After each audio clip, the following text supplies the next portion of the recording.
Our next speaker today is Willie Hensley. He is with the First Nations Institute and the Alaska Federation of Natives. Willie?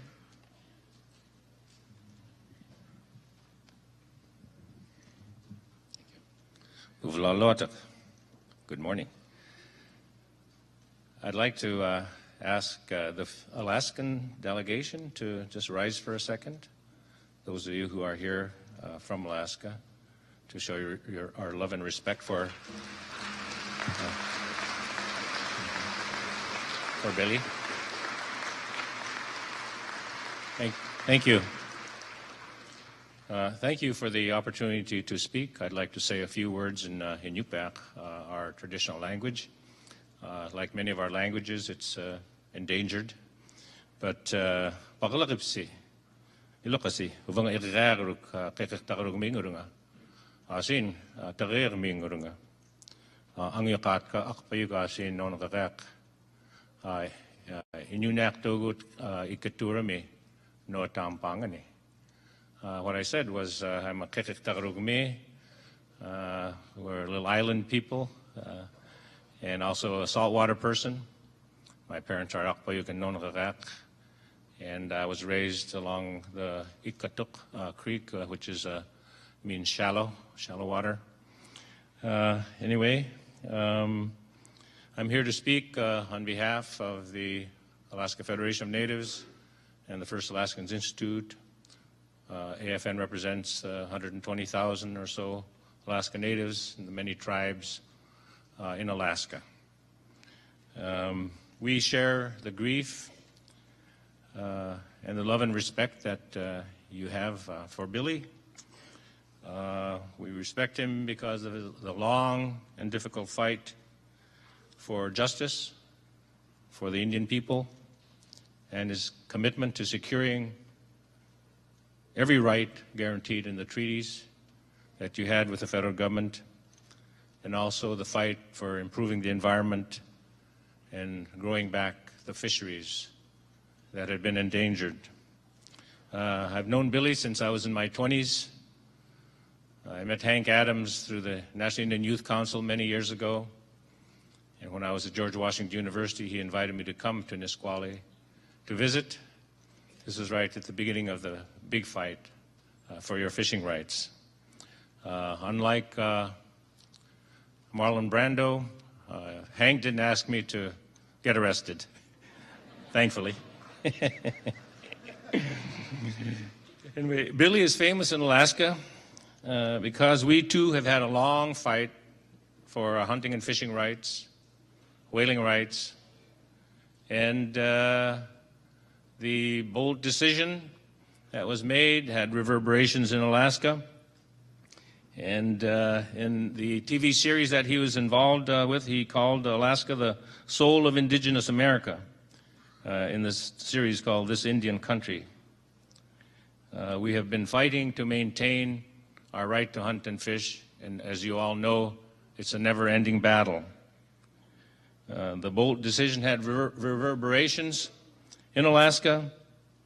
When business began to challenge that decision, Billy came to Alaska.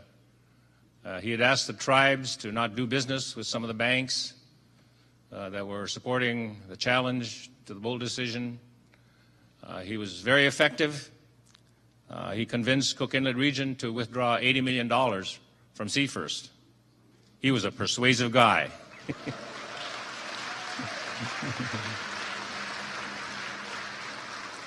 Also, he helped us get some language that's very important in the Pacific Salmon Treaty, that subsistence fisheries in Alaska have priority over other fisheries in our state, on the Yukon, and we appreciate that language.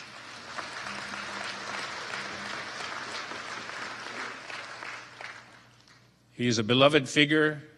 Alaska's far away. We have 200 villages, but the passion and the love that he had for his own people, for subsistence fishing, is recognized in Alaska, and we're happy to be here to share this moment with you. And thank you, family, for letting him serve all those years. Thank you.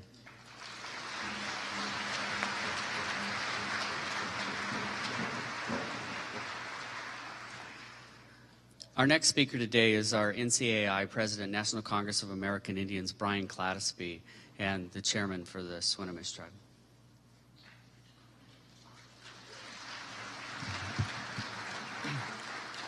Bobby, I just have one question. Who the hell is in charge here?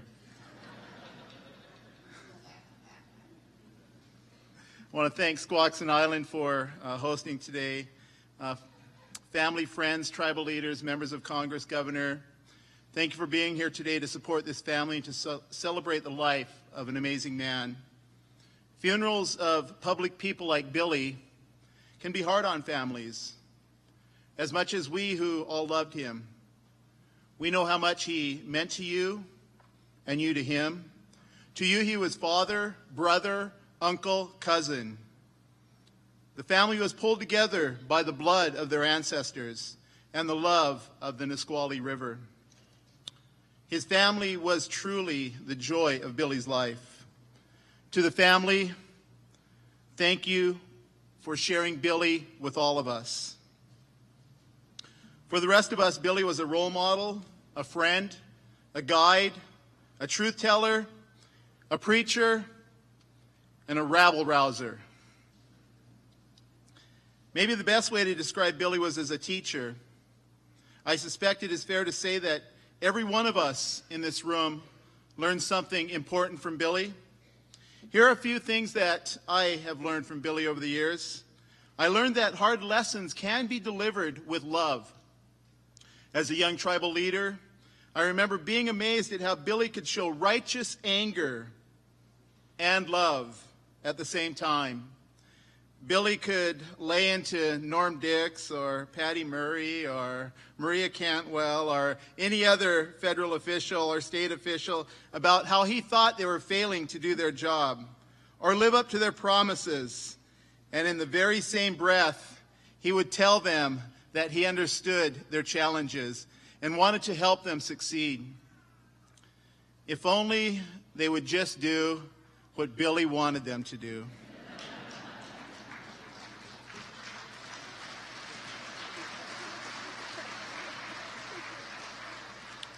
Billy could grab a tribal leader symbolically by the ear and tell them that they needed to get on board or back in line, while at the same time he was wrapping them up in one of his frequent signature bear hugs. Billy taught me that people hear you better when they believe you care about them as much as you care about the topic that you are discussing. Billy also showed us that being polite does not mean you lack resolve. Billy was not unwilling to raise his voice and often spoke with great passion. You knew when he cared about a topic, but he always spoke with respect. Billy treated everyone with respect, even when we failed to live up to his expectations. No one ever confused his civility, his respect, his deference with lack of commitment to his principles. You knew where Billy stood and that he was not going to back down no matter what. Billy taught me that while we are taught to be kind and generous and caring, we're also called to be strong and determined. Billy also showed us how to cuss with class.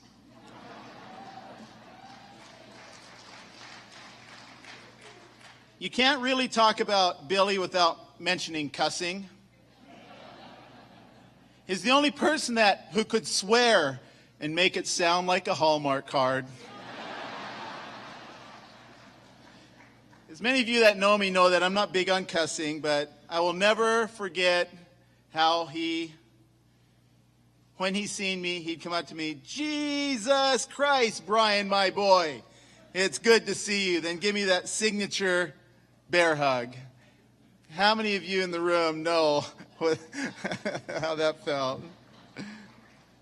Once, after spending 45 minutes wrestling with then Governor Gregoire about some topic, during a meeting which happened to be on Billy's birthday, after the meeting, someone commented to Billy about what an amazing meeting that was as they walked out of the Capitol. Billy asked, well, why was that meeting so amazing? And the person commented, because that was the first time I've ever seen you go 45 minutes without cussing once.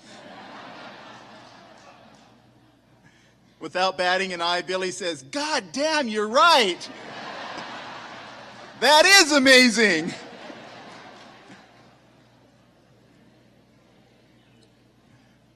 You know, Billy never stopped teaching us, all of us, that Indian people in this land are bound together. It wasn't always easy. There were days when Billy was dragged from his river from exercising his treaty rights.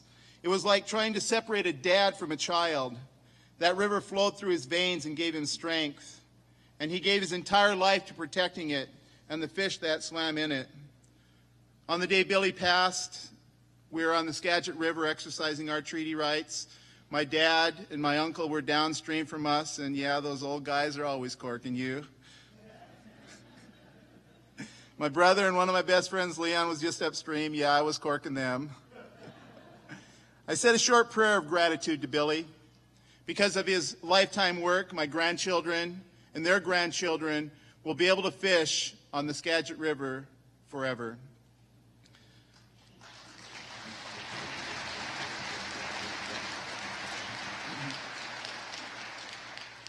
Billy taught us that we are strongest when we stick together.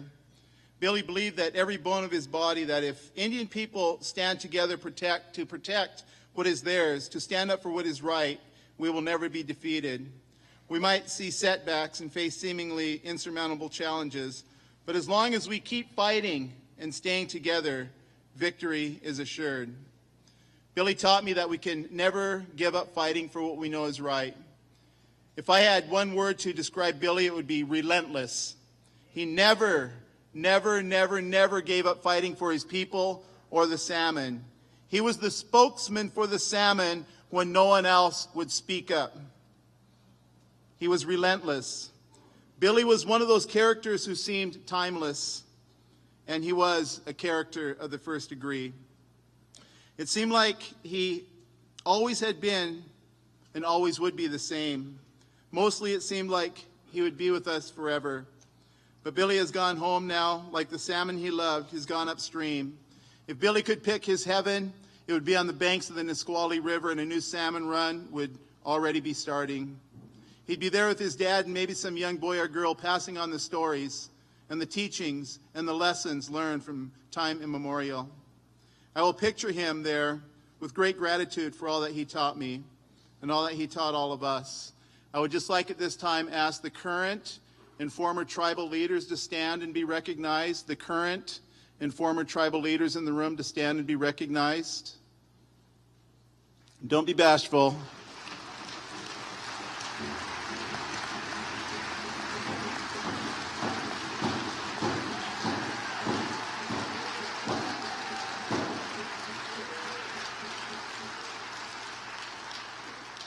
We are truly bound together because of Billy Frank. God bless each and every one of you, and God bless Billy Frank Jr. Osiam Da'adubsh.